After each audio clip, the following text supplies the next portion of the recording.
Today, I'll be showing you how to make a copper feather. These ones will be incense burners, but you can use these in a variety of projects. So just be creative, do whatever your heart desires. You don't need my permission. Go ahead, make what you want.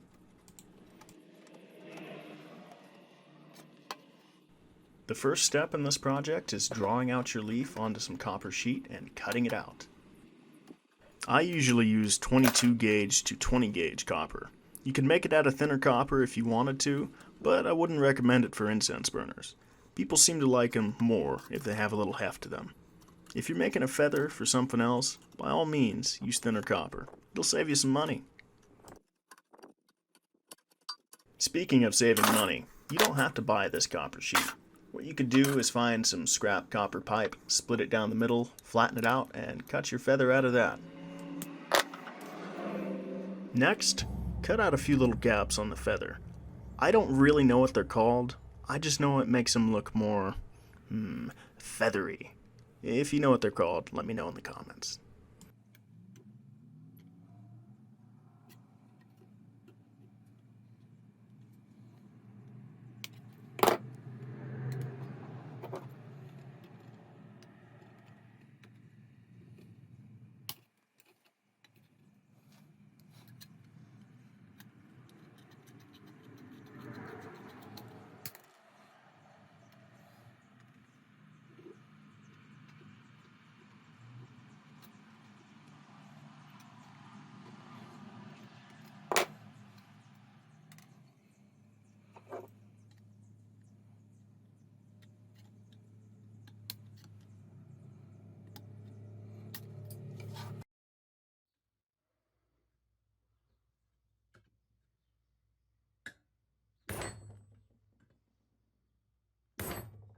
After you're done cutting in the gaps, you'll want to work on the shaft of the feather. So, you'll need a chisel with a slightly rounded end for this. You want to deform the metal, not cut it. You'll notice I have a piece of scrap wood under the feather. This is to allow it to deform. Be patient and take as much time as you need for this process. You'll see right here that a little crack is formed from the gap that I cut in. To avoid this, I'd say just don't cut the gaps so close to the shaft. After chiseling in your shaft, you want to anneal the copper. This will make it soft and ready for the next part. Next, take a hammer and hammer in the details. I use this modified cross peen for doing that.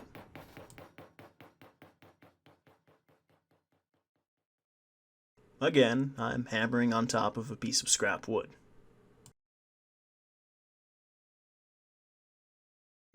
Using a hammer and texturing this feather is the most time-intensive part of the process. You're going to be doing a lot of hammering, but it'll be worth it.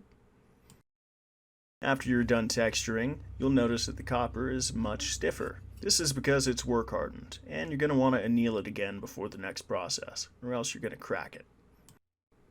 After texturing, the shaft will probably be a little bit deformed, so we're going to chisel it in once again to make it look nice. After I'm done chiseling this, I'll put the feather in some pickle and allow the oxidation to be removed. Then I'll clean it up a little bit with a Dremel.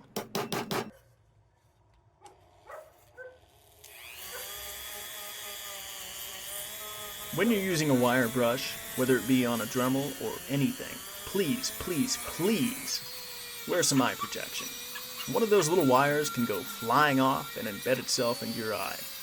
You're better safe than sorry. You can't see it right now, but I'm wearing a full face shield while I'm doing this. I'd recommend you do the same. I'm not wearing any gloves while I'm doing this, and that might seem a little counterintuitive, especially after my little safety spiel. But, listen, when you're using a rotary tool like this and you have gloves, they can get caught up into that tool and bring that tool right into your hand. So, that's why I don't do it.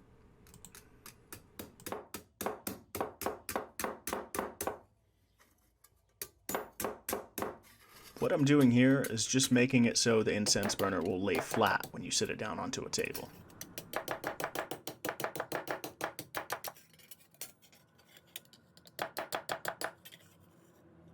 I'm also hammering down anything that I think doesn't quite look right.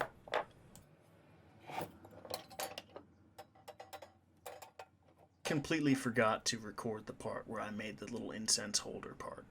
Sorry about that.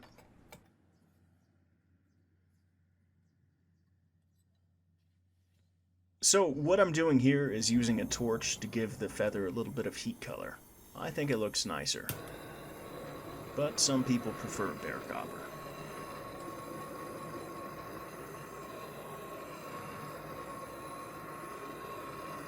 You don't need a lot of heat to do this, so I'm using a low setting on my torch. Don't go overboard with it, it'll make it ugly.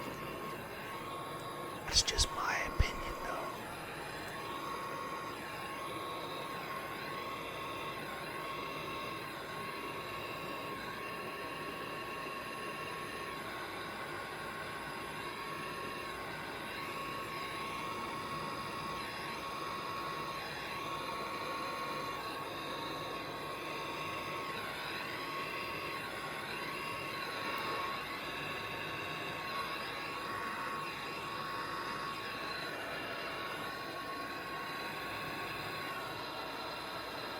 And here's a look at the final project.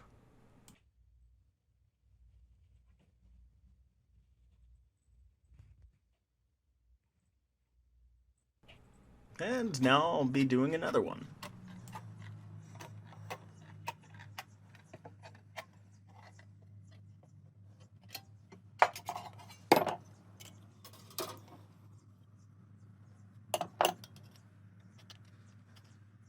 Pretty much the only difference with this one is I won't be heat coloring it and the shaft won't be concave.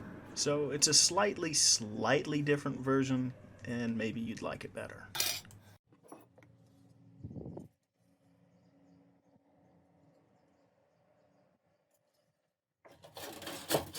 If you decide to make one like this, you want a rawhide hammer. So what I'm doing with this is I'm hammering down but not hitting the shaft. Hitting your shaft with a hammer does not sound like a good idea.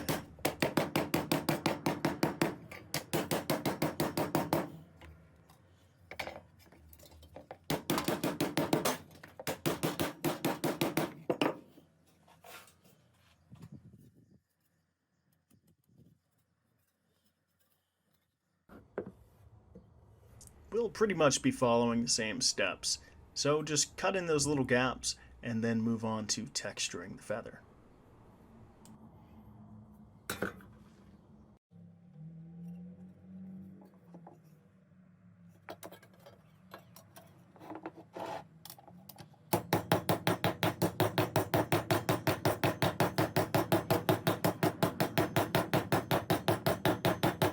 Listen close, you can hear all the things falling off of my workbench while I'm hammering. Yeah, this is pretty much just the same process.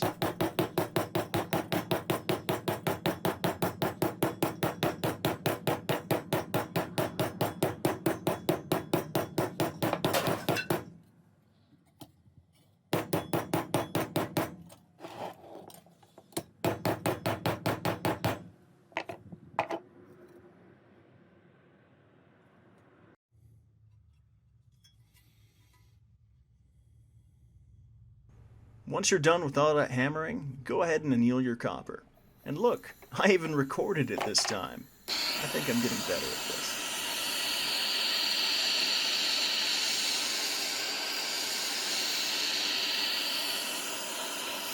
You want to keep heating your copper until it's a dull red.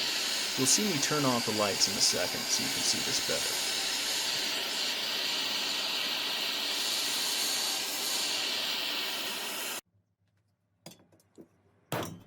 Here we are again, chiseling in the shaft. Again. But you'll see I've got a better angle this time. I think I really am getting better at this videotaping thing.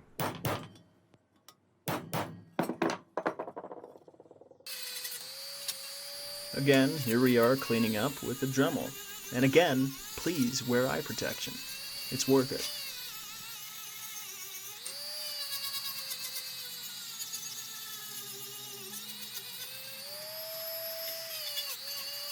Making this to be an incense burner. you're going to want to pay attention, because I use a little piece of 1/8 inch steel rod to hammer the end of the shaft around. That'll hold the incense.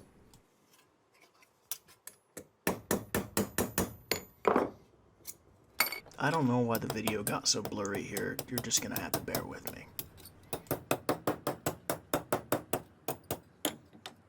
Be careful when you're bending this into its final position. You don't want to crack it and you don't want to crimp it. Once again, this is me making it sit flatter on a table. This is important, unless you're not making it to sit flat on a table. In which case, do whatever you want.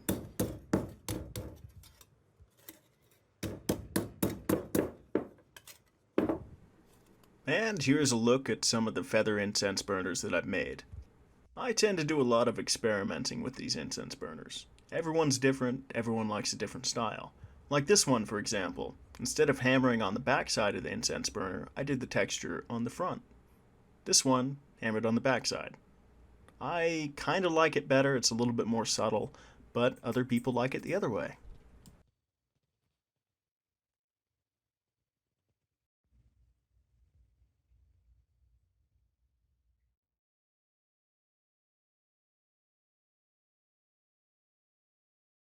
Hey there, you've managed to watch this entire video. I appreciate that. But if you've got something else to do, go ahead and do it. There's not much else to see here. But if you want to see more, go ahead and subscribe. Thanks for watching.